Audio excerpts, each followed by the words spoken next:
Now, if we combine the principle of benevolence and the principle of righteousness, we'll find that the practice of ethics really is twofold. Well, on the one hand, we must love other people, right? We treat them the way that we want to be treated. But on the other hand, we must justify our own action and thought. So we can say that the practice of ethics means double standard. So one for me, one for the other, one for others, one for you. But of course, the standard on me is more stringent, not the other way around. That's the key. In the Book of Rights, Confucius said, the superior man reasons about theoretical principles from the standpoint of himself, but lays down practical laws from the capabilities of the people. Now think about this. If we compare these two standards, one based on principles and the other based on practical laws, now which one do you think is easier to achieve? I think the answer is law. Let's say someone stole our money, okay? Now, from a legal perspective, it is perfectly justified to sue the thief and then ask the court to carry out punishment appropriately. Now, that will be the end of the story. That's it. However, if we reconsider our response to this unfortunate encounter, not from a legal perspective, but from an ethical perspective, then there are probably more than just law. For instance, we might want to ask, why did the person steal money in the first place? Was he or she desperate to make a living? Was he simply unable to distinguish good from bad? It's possible, right? And was he under any kind of pressure that forced him to abandon human dignity and risk his life? In our society, there are many cases where good people are forced to do bad things. For example, a number of years ago, a young mother from Kidderminster in England went broke after missing a job interview at the job centre and having her disability benefit cut off. At the time, she had an 18-month baby. So without anything to live on, this lady decided to steal a chicken and some soap powder from a local shop. Now, after she was caught, she was up before the magistrate and was ordered to pay £200 in fine. Well, this is just one of the countless examples around the world where, good people had to commit crime to stay fed. But don't get me wrong, though. I mean, stealing is stealing. It cannot be a virtue, right, for whatever reason. But for the victim of the crime, we should think beyond the scope of law. And that is where ethics comes in. We can, of course, punish the thief, and it is important to teach people a lesson in order to stop small crime from growing beyond control. But we may also want to offer help, either financially or, in other means, so that the young mother that doesn't feel that the whole world is against her. That is really important.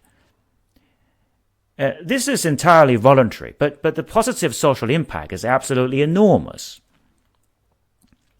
So, according to Confucius, a tooth for tooth, in terms of law, retaliation is the generally accepted social conduct because it is legally allowed.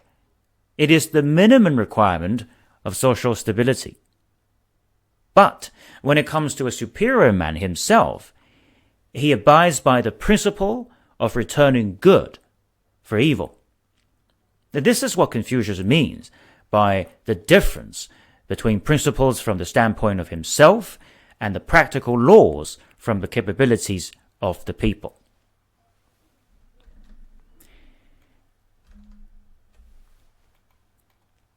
Now, we can say that one needs to strictly control oneself according to the highest moral standard. That's for the self. But treat other people liberally according to the ordinary level of human nature.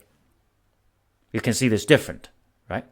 So an important implication of this principle of ethics in economic management is that while Confucius put ethical teaching above economic life, for the society as a whole, he puts economic life before ethical life.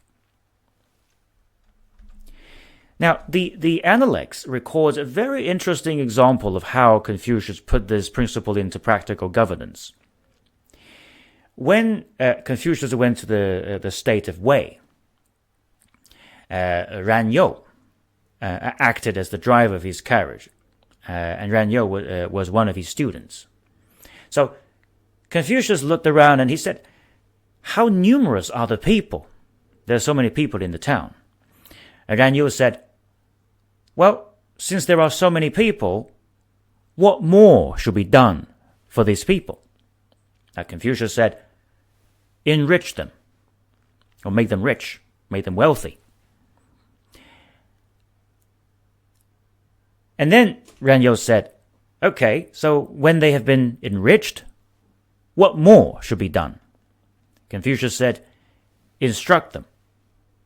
Remember what instruction means. Is a similar concept with education, although broader, right, from the previous lecture.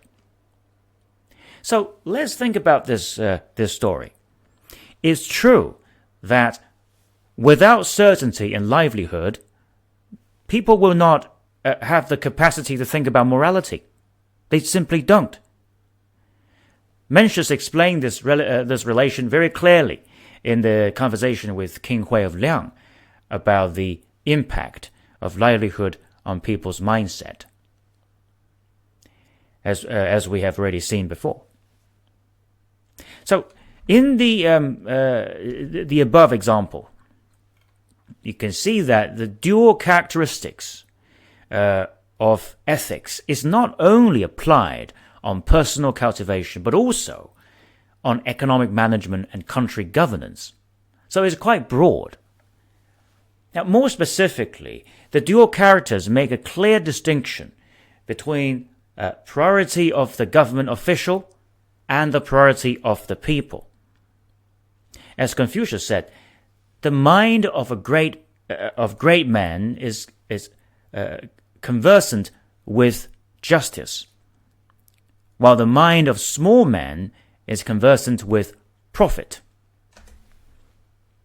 Now, in this sentence, the small man is not a phrase of contempt at all.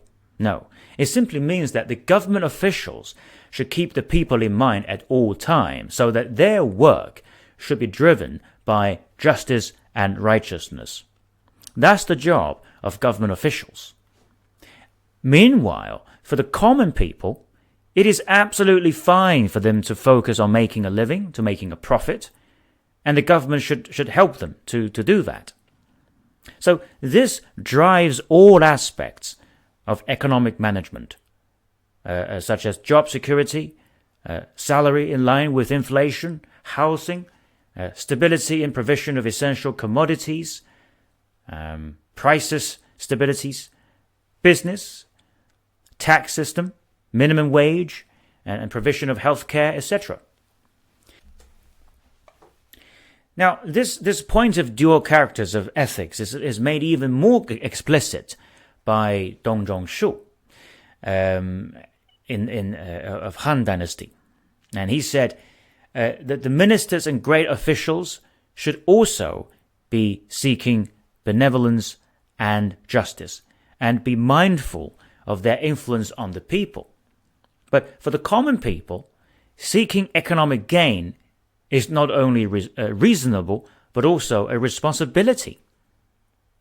In contrast, government and the ruling class should not concern themselves with private gain, and should be largely confined to ethical life. So this means that the government officials and those in power should make personal morality improvement a priority.